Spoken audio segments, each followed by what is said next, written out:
Merhaba arkadaşlar, ben Bekir. Temple Run serisinde en son karakterimizin animasyonunu yapmıştık. Ondan sonra objelerin üstüne Box Collider ve Rigid Body'yi ekleyip prefab almıştık. Hemen devam edelim kaldığımız yerden. Buradan Player'ı tutup prefab kısmını alalım. Player'ın da prefab olmuş olsun. Bu videoda arkadaşlar background ve ground kısmını halledeceğiz. Yani arka plan ve zemini halledeceğiz. Buradan Game Object'ten 3D Object neredeymiş? Quad ekleyeceğiz. Şuradaki Mesh Collider'ı Quad'ın üstünden silelim. Remove yapalım. Çünkü bu Quad objesi. Quad objesindeki Mesh Collider 3 boyutlu oyunlar için geçerli. 2 boyutlu da bunu kullanamıyoruz. Quad'ı ekledik. Bundan ismini değiştirelim F2 ile. İsmini background yapalım. Ctrl D ile kopyalayalım bunu. Bir de zemin olan ground'u ekleyelim. Ondan sonra şurada materyal kısmında birer materyal eklememiz lazım bunlara. Asset'e tıklayayım. Ondan önce şurayı bir toparlasam iyi olur gibi.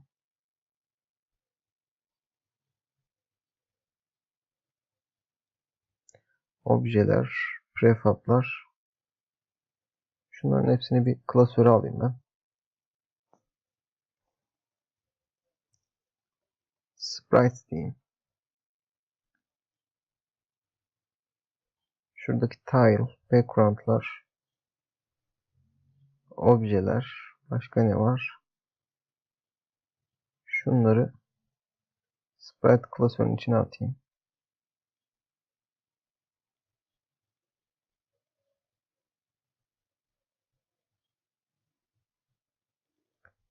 Aynen toparlansın. Buradan sonra sağ tıklayıp yeni bir klasör oluşturuyorum. Materyal diyorum bunu da. Sağ tıklayıp Create'den materyal ekleyeyim bir tane. İsmini değiştireyim. Background Material. Ctrl D ile kopyaladım. Ground Material olacak bunun ismi de. Buradan arkadaşlar shader kısmını değiştirmemiz gerekecek.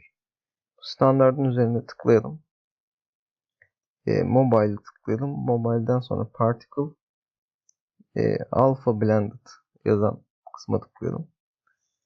Bu neymiş? Bizim ground'umuzmuş. Zemini oluşturacağız. Zemin hangisi olsun?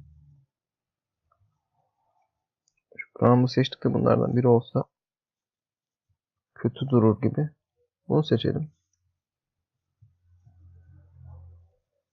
Ondan sonra background material oluşturduğumuz background materyale tıklayıp aynı işlemi ona yapacağız. Mobile geldim. Buradan particle. Bunu da alpha blended. Şuradan select diyeyim. Background'umuz buydu. Şunları birazcık büyüteyim.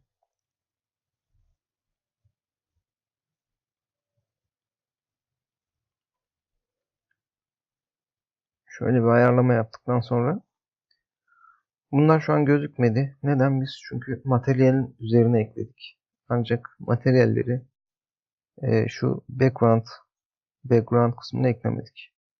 Buradan tutup buraya sürükleyeyim. Bu şekilde background'um oluşmuş oldu. Ground'u da aynı şekilde yapacağım. Ground'u tuttum, sürükledim element kısmına. Bu şekilde background'larımı oluşturmuş oldum. Bu arada ground kısmına add component deyip box collider 2 diye ekleyelim. Çünkü bu karakterimiz bunun üstünde gidecek. O yüzden bunun aşağı düşmemesi lazım. Bu şekilde biz buna rigid body eklememişiz galiba. Ya da ekleyip kinematik yapmışız. Aynen bunu kinematiğe çevirelim arkadaşlar. Bu şekilde zeminin üstünde duruyor şu an. Player'a tıklayayım. Şuradan biraz daha yaklaştırdım mı? Player'da bir sıkıntı yok. Zeminde bir sıkıntı var mı? Şu yeşil kısmı göremedim az önce.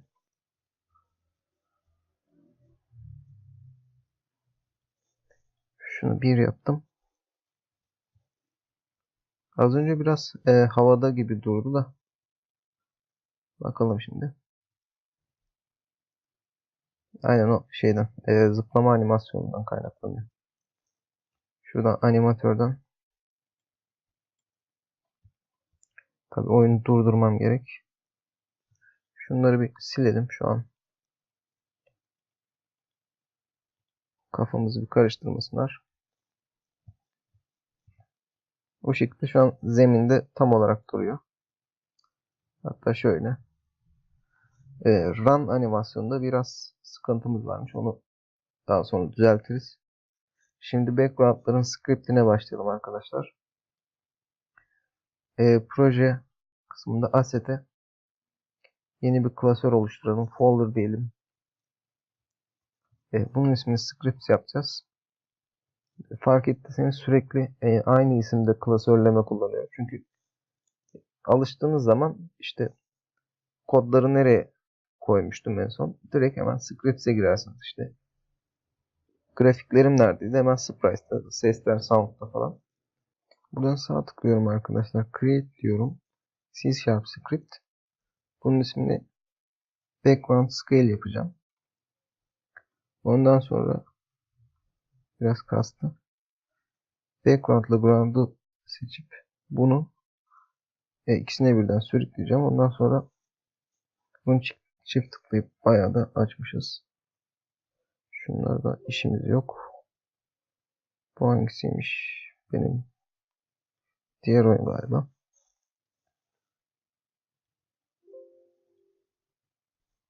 Tekrardan açayım. Yanlış bir yere kodlama yapmayalım.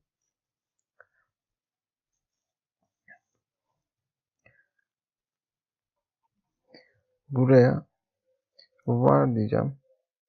Height kamera nokta main orthographic size, bunu 2 ile çarpacak. Sonra var width, şunun yazılımı pek sevmiyorum. Genişlik demek. Çok gıcık bir yazılım var.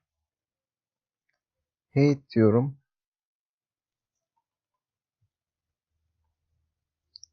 Screen nokta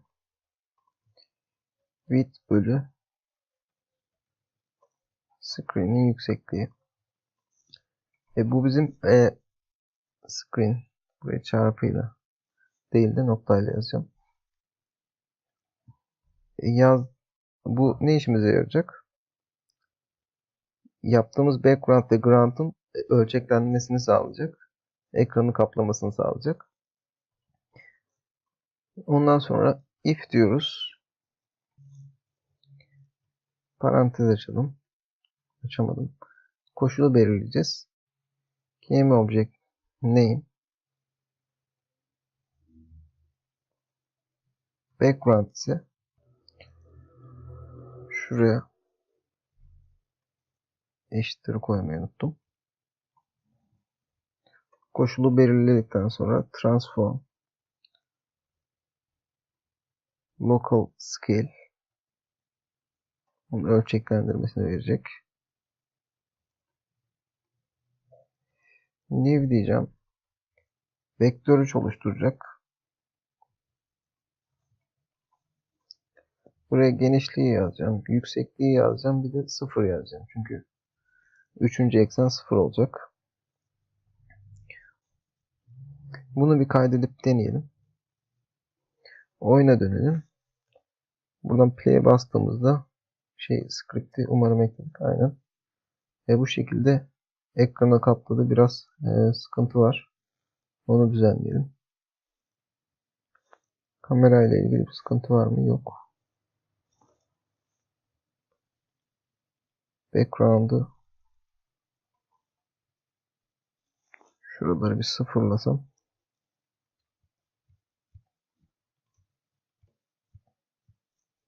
Tekrar deneyelim. Bu şekilde background'ımız tam ekran olmuş oldu. Şimdi aynı işlemi ground'a yapalım. Şuradan if seçeneğinin bitiş parantezinden else diyeyim. Böyle olmazsa yani ne demek? GameObject'in name'i, ismi background ise bunu yap. Bu şekilde vektör scale'ini vektör 3 alarak işte genişlik, yükseklik, z ekseninde de 0 kabul et. Yani tam ekran olsun. Eğer değilse dediğimizde zaten iki objeye bu script'e attığımız için tekrar ismi ground ise yapmadık da else dedik. Bu bizim için yeterli. Transform yine local scale diyeceğiz. Onu da ölçeklendireceğiz. Eşittir. New diyorum. Vektör 3. Buradan parantez açtım. Genişlik artı 3F dedim. 5F dedim. Buraya da 0 yaptım. Bunu kaydedelim. Oyuna dönelim tekrardan. Oyun açıkmış zaten şu an. Çalışıyormuş. Bunu sıfırladığım zaman yanlış yerde olabilir. Aynen. Biraz yüksekte oldu. Bakalım biz. 3 ekledik buna. Buna da 5 ekledik. Buradan biraz aşağı çekmem gerekecek. Mesela 5 yapayım bunu. 0 eksi 5 başlatayım. Bu şekilde biraz daha aşağıda olsa daha iyi olur. Eksi 6,5 deneyelim.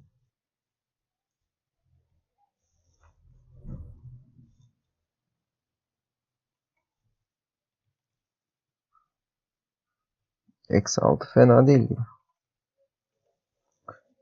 Şimdi arkadaşlar bu animasyonumuz, player'ımız biraz yüksekte duruyor gibi. Ben ona bir çözüm buldum. Şundan kaynaklanıyormuş. Videoyu durdurmak zorunda kaldım. Bakmam gerekti. Sprite editörde şu idle'lar biraz daha yüksek gözüküyor. Biraz daha yukarıda gözüküyor. Biz onun üzerine box collider ekleyince biraz yukarıda durdu. Zaten bunu tahmin ettiğim için PDF formasında değil de hem PDF hem PNG formasında eklemiştim. Size sprite linkini verirken PNG formatında onu düzenleyebilirsiniz. Çünkü gözüme biraz büyük gelmişti. Neyse. Bu player'a tıklayalım. Burada sprite kısmı var. Sprite'ı seçip şuradaki koşu hareketlerinden bir tanesini seçerseniz sorun çözülecek. Tabi şuradaki box collider'ı sileceğiz. Ondan sonra tekrar ekleyeceğiz. Kendi kendine o zaten şekil alacaktır. Ondan sonra tekrar başlatıyoruz. Bir sıkıntı oldu tekrardan. Player 3 almışım. Tekrardan yanlış yaptık. Player 13, 14 işte koşu hareketlerinden birini seçelim. Buradan collider'ı silelim.